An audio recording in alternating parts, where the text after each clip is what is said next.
O'zim eng nozik taraflarimdan biri bu albatta maplar. Xo'p, bunga agar sizda ham xuddi shu muammo bo'ladigan bo'lsa, map yoki tableni qo'rqib o'tirishdan foyda yo'q, practice qilish kerak. Imtihonga tayyorgarlik bilan kirish kerak. Xuddi hali jangga otlanasiz, qo'rqib kirmas, balkim texnikani ustida ishlab, qilich bilan tasavvur qiling, oldingi bir Spartanlarni zamoniga tushib qolgan bo'lsangiz, jangga tayyorlanish kerak. Qattiq hard work bo'lmasa jangga borishdan foyda yo'q, chunki aniq you are going to be dead. Xo'p, menda ham muammo map bo'lsa, demak kechani o'zida ikkita mapga ishladim. Va mana bu map Bridgetown haqidagi map yaqin imtihonda tushgan, adashmasam o'tgan hafta tushdi. Endi ko'proq imtihonda tushayotgan task 1, task 2 larga shunaqa live yozmoqchiman. Xo'p. Bridgetown 1700-yili mana bu qismi va 2000-yili. Xo'p. Yozishda nima qilaman? Birinchi o'rinda mapga 2 daqiqa vaqt sarflayman, ko'rib chiqqanim. Keyin eng qiladigan katta ishlarimdan biri albatta yozib ketay bir yo'li. Xo'p, birinchi bo'lib inspect qilaman. Inspect, ya'ni mapga qaraymiz, ko'ramiz nimalar o'zgaryapti, nimalar o'zgarmayapti. Xo'p, map qayerga qarab ketyapti, rivojlanib ketyapti. Map misol uchun rural joydan, rivojlanmagan joydan build up, ya'ni more urban townga aylanyaptimi? Shunisiga e'tibor berish kerak. Keyingi qiladigan ishim albatta overviewga qarashim kerak. Overview eng muhimi va buni topgandan keyin paragrafga bo'lishim kerak. Logika bo'yicha paragrafga bo'linadi. Mana endi bularni hammasini bitta qilib aytadigan bo'lsak, bu planning deyiladi. 5 daqiqa vaqt sarflash kerak, maslahatim planning qilamiz. Va undan keyin tezda yozamiz, writing qilamiz. Bu juda muhim narsa emas. Asosiysi oxirida mana editing keladi. Buni ham 5 daqiqa maslahatim edit qilishni o'rganinglar. O'zi nimani yozishni bilganlarga 10 minut yozib bo'lasizlar. Demak 5 daqiqa planning, writing for 10 minutes and at the end you have to have 5 minutes left to edit, to craft your art. Ya'ni san'at asarlari craft qilib, chiroyli qilib, yoki bomba holatga keltirish, oshcha narsalar, redundant narsalarni olib tashlash, so'zlarni kamaytirish, unnatural bo'lsa yo'qotib, o'rniga tabiiy so'zlardan foydalanish. Va mana bu yerda inspect qilayotganda o'zgarmagan, razmeri kichkinlashgan yoki kattalashgan hammasini ko'rish kerak.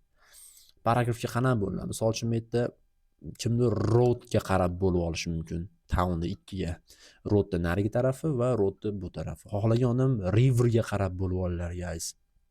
O'zingizlar bilasizlar, qaysi bir oson bo'lsa bo'ldi. Men sizlarga shuni qil demayman. Yoki 1700-yilda yozib turib, 2000-yilda boshqa paragrafda yozinglar. Xohlasanglar 1700-yilda 2000-yilda keyin o'zgarmagan narsalarda отдельный paragraf qilib, bular o'zingizlarning fantaziyalarga bog'liq. Men sizlar bitta qolipga solib qo'yishdan to'g'risi qo'rqaman. Meni yana bitta qiynalgan narsam, mana bu to'ralar tarafni bilib olish, shimol, janub, g'arb, sharq degan narsalarda, misol uchun bilasiz, tepa, north, hech bo'lmasa bitta yordam qilib meni ko'rsatib qo'yishadi. Xudoga shukr, bo'lmasa juda qiyin bo'ladi menga imtihon. Demak, tepa north, past south, chap tarafimiz, ya'ni g'arb bu west va sharq taraf bu east, ya'ni o'zimizning o'sha O'zbekiston joylashgan joylari, Xitoy, Avstraliya taraflar bular east mapda shunaqa ko'rinib turadi. Tushunarli, bularni bildik. Demak, mana bular o'chirib yuborsam bo'laveradi. Xo'p, mana bu narsani rasmga olasizlarmi yoki yozib olasizlarmi, o'zingizlar bilasizlar. Xo'p, endi overall qanday qilib topaman? Ketdik mana. Marketplace ga boramiz. Nima bo'lyapti marketplace? Kattalashyapti, okey. Ancha kattalashib qoldi. Mana bu yerda qo'shilyapti yana. Kattalashgan taqdirda, demak, daraxtlar ozgina kamayyapti. Okey, bu juda ham muhim narsa emas, lekin kirgizgan yaxshi. Writingda body paragrafda, overallda emas. Xo'p. Marketplace kattalashdi, o'rniga lekin railway tushdi bu yerda. Temir yo'l o'tkazilyapti. Yana bitta katta o'zgarish bu castle nimaga aylanyapti? Schoolga aylanyapti. Mana bu taraf polni farmland bo'lyapti. Bu yerda endi nima bo'lyapti? Railway, farmland ozgina joy qoldi. Dash qolmadi farmland. Chunki men yerda ko'ryapsizlar, cropslar o'sib turibdi. Bu yerda umuman yo'q. Farmland anchagina ketdi. Katta qismi. Bu ham juda katta change. Demak, buni overallga kirgizish kerak. Farmland bu yerda yana tugadi, chunki mana bu yerda bypass olib o'tildi. Aylana yo'l, ya'ni ring road deb qo'yamiz inglizchasiga. Xo'p, qilindi, okey, qurildi. Ikkinchi farmland ham demak shuni nimasiga qurboniga aylandi. Okey, good. Xo'p, road o'shanday qoldi, o'zgarmadi. Bridge o'shanday turibdi. Bu yerda ham road o'shanday, river ham o'zgargani yo'q. Okey, tushunarli. Xo'p, understood. Endi o'ylab qaraydigan bo'lsak, mana yerda build up areas. Build up areas bu anaqa shoplar, nima deydi? Residential areaga aylanishi mumkin. Build up. Men misol uchun adashishim mumkin. Misol uchun build up areas. Xo'p, uylar qurilgan bo'lishi mumkin, shoppinglar, har xil, xullas yana ham rivojlanish bo'ladi bu yerda. Oldin bunaqa emas edi. Demak, oldinda qaraydigan bo'lsak, oddiy bitta marketplace bo'lgan, farmland bo'lgan, konkret rural joy bo'lgan bu. Demak, точно rural bo'lgan. Iltimos, Castle Schoolga aylanib ketdi. Temir yo'l qurildi, bypass qurildi demaylar, chunki overall da asosiy maqsadi clearly general descriptive yozish kerak. Ya'ni detallarni qo'shish mumkin emas. Shuni hisobga olinglar. Demak, oddiy qilib aytganda, oldin rural bo'lgan, endi nimaga aylanyapti? Ruraldan urbanga aylanyapti. Urbanga aylanganda ham hop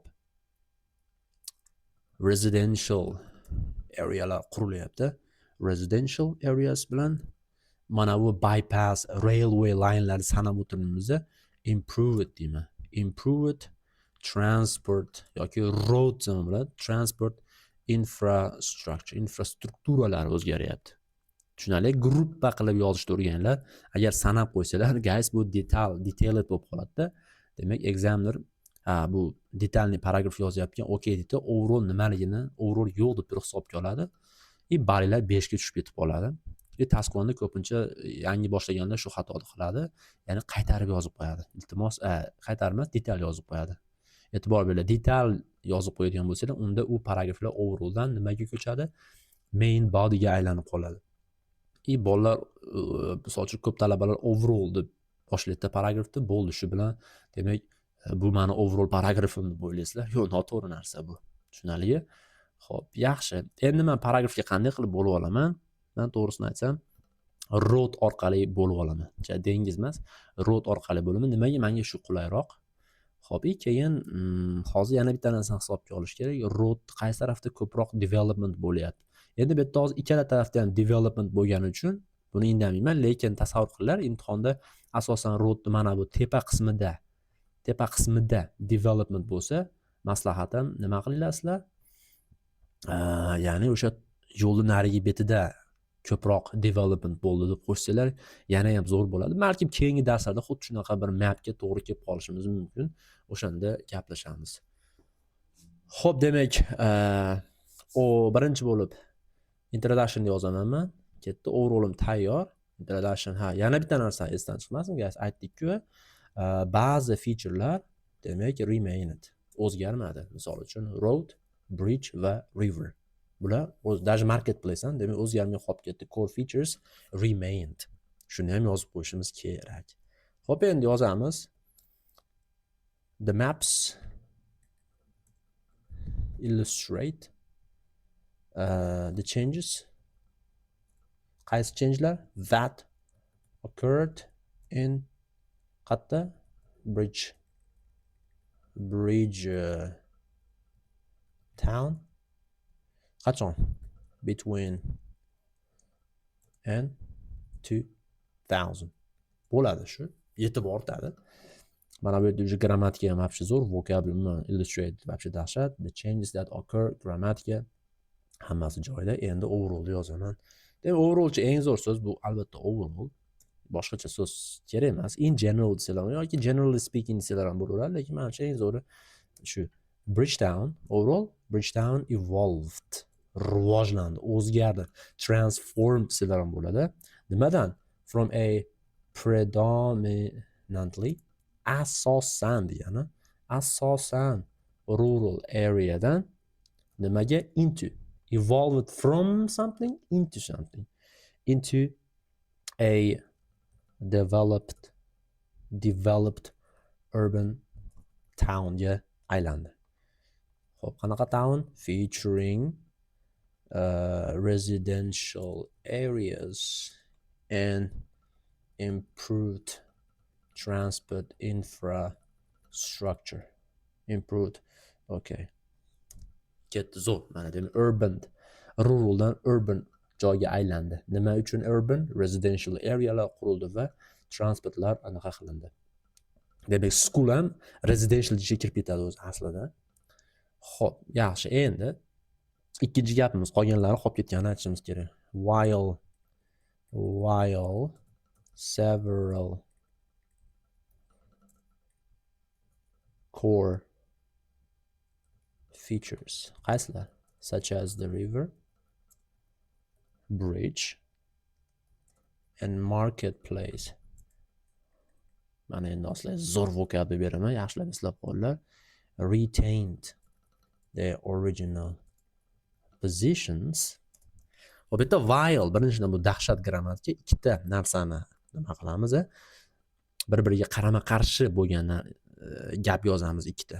While Baha is rich, comma, I am poor. Yoki while Baha is poor, comma, I am wealthy. Ya'ni while'da birinchi tarafida o'zgarmaganlarni yozyapman. Retain their original positions. Keyingisida o'zgarganini yozaman. Nima o'zgardi? U farmland yo'q bo'lib ketdi. Shuni aytishim kerak. Agricultural land was substantially reduced and replaced by urban construction. Wow, amazing, just amazing. Qarang, guys. While several core features, bir nechta asosiy featurelar, river, bridge and market, retained their original positions, ya'ni did not change demanglar, iltimos bu уже вообще детский vocabulary bo'lib qoladi. O'rniga mana retain their original positions, hech qanaqa sir saqlash yo'q. Ochiqchasiga mana sizlarga vocabulary o'zgarmadi. Agricultural land was substantially degani very much degani, reduced. Nimaga? Replaced by urban construction. Qurish uchunda. Mana overall ham вообще dahshat. Aytgancha bu esa kamida 8 yozilyapti. Eslab qolinglar. Endi mana bu yerda roadni narigi tarafini yozaman. Xo'p, birinchi yozishdan oldin aytib olaman. Road 2 ga bo'lganini. Demak, ketdi. Hop, in 170, okay. 1700-yili bridge town was divided into two parts by a single road network. Ya'ni single road network, oddiy yo'l. By a road degandan ko'ra a single road network degani yaxshiroq. Ikkiga bo'lingandi. Xo'p, endi bu yerda men nimaga virgul qo'yapman? Virgul yana bitta ma'nosi which is degani, ya'ni qo'shimcha ma'lumot berib ketaman. Ko'rayotgan bo'lsanglar north westdan, mana bu yerda ko'ryapsizlar, north westdan xatga ketyapti, south eastga qarab ketyapti. Road. Demak, running from north west to south east. Dahshat. South east. While crossing the river via a bridge. Dahshat. Bitta gapda 3 ta ma'lumot berildi. Ismidan ma'lumot berilyapti. Qaranglar, 1700 2 ga bo'lgan. Okay, birinchi ma'lumot nima bo'lgan? Yo'l bo'lgan. Qaysi yo'l? Qatdan kelayotgani, daryoni cross qilayotgani, crossing the river. Qanaqa qilib cross qilyapti? Bridge orqali. Ya'ni bitta gap bilan ko'pgina ma'lumotlar kirgizib qo'ysa bo'ladi. Xo'p, okay. Dahshat chiqdi hozir menimcha. Although the road remained intact, yo'l o'zgarmadi. Intact. intact. Mana bu retained its original position desanglar ham bo'ladi. Bu yerda tepada yozdik. Shuni yana bitta o'rtog'i remained intact o'zgarmadi. Chunki men hozir yo'lni bir yo'la aytib ketyapman. 2000-yilga bor nima bo'ldi? Remained intact. The northeast section of the town underwent greater development. Okay. Yo'l o'zgarmagan bo'lishi mumkin, lekin mana bu tarafi dahshat o'zgarishlarga bordi. Mana bu yerda o'zgarishlar bo'ldi. 2000-yilga kelib. Hozir shuni bir boshdan yozib ketamiz. Maza qilib. Yo'l, shahar, townni ikkiga bo'lib oldik. Endi tepasini yozamiz. Examni shuni, bu biratishga demak yo'l orqali paragrafga bo'lib olyapti. Xo'p. The marketplace dan boshlayman, tepadan bir boshdan. The marketplace was expanded, kattalashtirildi, lekin daraxtlar baribir saqlab qolindi. Juda ko'p emas-ku, normal ko'pi saqlab qolindi. Ozginasi ketdi lekin bu yerdan. But the woods were largely preserved yani. Nima qachon? In 2000. Yani yomon chiqdi. Вообще dahshat. The marketplace was expanded, but the woods were largely preserved. Largely preserved yani katta qismi saqlab qolindi degan. Bo'ldi. Mana bu yerda pishdi. Nima bo'ladi endi? Tugadi bu. Xo'p, yaxshi. Ketdi. Keyingi ko'zinglarga yaqqol tashlab turgan narsa nima? Hop, castle ketyapti. By contrast. Nimaga by contrast deyapsiz, Mr. Baha? Contrast. Chunki marketplace o'zgardi, lekin taypayi bilan yo'q bo'lib ketmadi. Mana bu yerda castle tagi bilan yo'q bo'lib ketdi, schoolga aylanib ketdi. Xuddi shuni aytmoqchi. O'shaning uchun by contrast. Ya'ni by contrast deb ikkita bir-biriga mutanosib. Ya'ni while'ni o'rtog'i, lekin gapni nuqta bilan ikkiga bo'linadi. Mana gapni birinchi qismi mana nuqta bilan tepada turibdi. Ikkinchi qismi mana by contrastdan keyin kelyapti. Bilmasangiz iltimos while bilan by contrastning farqi nimada deb turib ChatGPTdan so'ranglar. That's my advice, guys. Chunki hozir men kirib ketadigan bo'lsam zerikib qolasizlar. By contrast, the castle was knocked down, demak buzib tashlandi, was knocked down, and a school was constructed, hatta in its place, uning o'rnida maktab qurildi. Okay, amazing. Ketdi mana. Castle ham tugadi. Mana yaxshi. Hozir railway qoldi. Shuni olishimiz kerak. Hop. Part metda o'zi farmland bo'lsa, mana ikkita farmland emas, bu o'zi bitta katta farmland, bitta joy, lekin bitta qismidan mana bu yerdan voz kechilyapti nimaga? Railway qurish uchun. Endi o'shancha part of the farmland. Endi qayerdaligini aytib qo'ysam zo'r bo'ladi. O'sha castle to'g'risidagi. Castle yaqinidagi. Adjacent. Vah, yomon sevaman shu so'zni. Adjacent to the castle. Castle yonidagi. Yoki opposite the castle desa ham bo'laveradi, yoki next to the castle. Menimcha bu yerda hozir adjacent to the castle va shu dahshat tushadi. To the castle was removed entirely. Вообще olib tashlandi.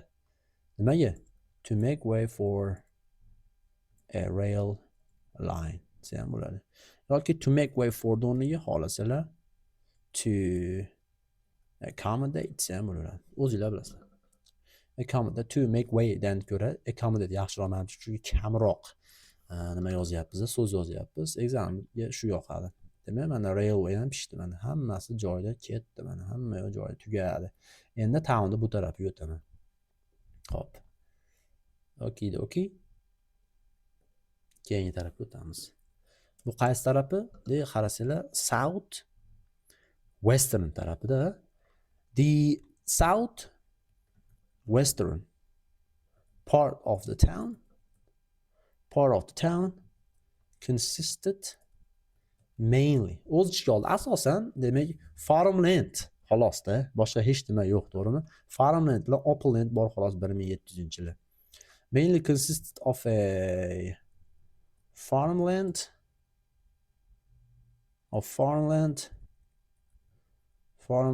and openland. Qachon? 1700-yil. Bomba chiqdi mana. Вообще zo'r. Patr yozib ketmasdan, iltimos, birinchi ta'rif beringlar. 1700-yil nima bo'lgan o'zi bu yerda? Hech nima bo'lmagan, balo ham bo'lmagan. Okay, very good. Endi yozaman. Tushuntirib ketaman endi. Xo'p, however, ammo over the next 300 years, somewhere yoki 3 centuries, 3 ta asr deydi. 3 ta asr 300 bo'ladi. Demak, over the next 3 centuries ketdi. The completely undeveloped land opposite the marketplace. Wow, mana bu bitta ot qaranglar, bitta noun mash, do'stlar. Examni qarata вообще zo'r, молодцы deydi grammatikaga. Demak, however, keyingi 300 yil ichida marketplace to'g'risidagi bombosh bo'lgan joy. Mana buni gapiryapti hozir. Mana bu yerda gapiryapti. Demak, the completely. Ya'ni bilaman, siz ham men ham bilamiz, qaysi yer haqida gapirayotgan. O'shaning uchun men z qo'yibman. The completely undeveloped land opposite the marketplace nima bo'ldi? Was converted, o'zgartirildi, changeddan ko'ra converted miymat yaxshi, into residential areaga aylantirildi. Bombichka mana zo'r chiqdi. Residential areaga aylantirildi va bypassni yarmini qurishga ham ketdi, sarflandi. Bypassni yarmi was converted into residential areas and a half of a new bypass. Yangi bypassni yarmini qurishga ajratildi. Endi keyingi yarmini qurish uchun farmland tamom bo'ladi.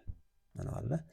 To complete this structure this degani bu eng yaqin, keyin gapdagi eng yaqin narsani aytaman mana. This structure, ya'ni bypassni nimasi? Structure degani shu qurilayotgan narsa degani, xullas, struktura degani, xullas. To complete this structure, tugatish uchun the remaining qolgan half, ikkinchi half degani of the farmland, to complete this, bu strukturani tugatish uchun, ya'ni bypass tugatish uchun farmlandni the remaining half, qolgan yarim qismi was removed completely remove qilindi. Okay. Bu вообще dahshat, menimcha bu ham ketdi mana. Xo'p, nimaga bunaqa maza qilib yozsa bo'ladi do'stlar? Chunki ko'proq practice qilish kerak. Xo'p, mana. Demak, tugadi. Mapimiz 2 ga bo'lib oldim. Overall top. O'zi overall'ni topganlardan keyin sizlarga do'stlar konkret o'zi clear idea paydo bo'ladi. Nimalarni nechta paragraf yozish kerak, nimalarni yozish kerak. O'sha sizlarda hamma yo'q tayyor bo'ladi. O'shaning uchun overall'ga ishlashni men maslahat beraman. Agar mapda muammo bo'lsa, qayta map bilan ishlanglar. Diagrammada muammo bo'lsa, diagramma, bar chart bo'lsa, bar chart. Ko'proq o'qinglar. Albatta ChatGPT bilan tekshirish kerak. Buni tan olishga men o'zim ham mana shu essay ChatGPT bilan yozganman. Ya'ni menga buni ChatGPT yozib bergani yo'q. O'zim yozdim. 4 ta 5 ta joyda ChatGPT yordam beradi. Конечно bu. O'tirib bunaqasi nima to'xtamasdan robotga o'xshab, ChatGPTga o'xshab yozish mumkin emas. O'zim ham 20 ta yozganman buni. 20 ta yozib, albatta, misol uchun keyingi tekshirib chiqaman. 8 qo'ygan, 8,5 ga qanaqa qilib ko'tarsa bo'ladi? Zo'r strukturalar beradi. Misol uchun overall'imda ozgina qo'shimcha qilib bergan. Men asosan vokabullarni o'g'irlayman ChatGPTda. Atak menga anaqa yozish muammo emas. Asosan shu grammatika bilan vokabulni olaman. Yana ham yaxshiroq strukturalarni olaman. Misol uchun mana bu so'zni men umuman ChatGPTdan oldin bilmasdim. Retain their original positions degan so'zni вообще bilmasdim. Oldin eshitganman, lekin hech bir nima deydi? Mapda yozib ko'rmagan ekanman. Qolganlari muammo emas. Underwent bularni bilaman. New Science oldin o'qiganmiz. Largely preserved mana shu narsani ChatGPTdan oldim. Xo'p, yana qaysilarni oldim? Mana bu grammatika misol uchun and qo'yib turib yozish. Oldin misol uchun the castle was knocked down and replaced by a school derdim. ChatGPT mana buni berdi. Xullas shu, oldin to'g'ri overall yozib, essay yozishni o'rganinglar, keyin uni sayqallash uchun ChatGPTdan yordam olsanglar bo'ladi. Maslahatim boshidan uje ChatGPTga kirib ketib qolmanglar do'stlar. ChatGPT sizlar umuman fantaziya, creative o'ylash narsalarni umuman yo'q qilib tashlaydi. Brain, ya'ni miyalar qolib ketadi o'smasdan. Iltimos, qiynanglar. Qancha qiynab, misol uchun aytaylik, mana shu mapni olib bugun yoki boshqacha mapni olib kerak bo'lsa 3 soat, 4 soat o'tirsanglar, shunisi foyda. 2 minutda ChatGPTdan so'rab yozib qo'yish bu noto'g'ri. Qancha emotsiya, qancha experience, qancha qiyinchilik ko'paysa, misol uchun shuncha zo'r o'ylashni boshlaysizlar. Shunchalik osonlashib ketadi. Umuman osonlashib ketadi. Tushunarli do'stlar, menimcha tushuntirib bera oldim deb o'ylayman. Xudo xohlasa keyingi darslarda yana diagrammalar ko'rib chiqishimiz mumkin. Partlar, bar chart, table, Mabel hammasini ko'rib chiqamiz. Task 2 ni ham yozishni o'rgataman. Menimcha yana 2 kundan keyin kontent qo'ysam kerak. Nima uchun? Task 2 uchun. Demak do'stlar, rahmat. Do'stlarga, o'rtoqlar bilan share qilishni unutmanglar. Men ham share qilyapman sizlar bilan shunaqa strukturalar saqlab qo'ymasdan imtihonga. Demak, maksimum share qilamiz. Keyingi darslarda ko'rishguncha subscribe qilishdan esdan chiqmasin. Thank you very much.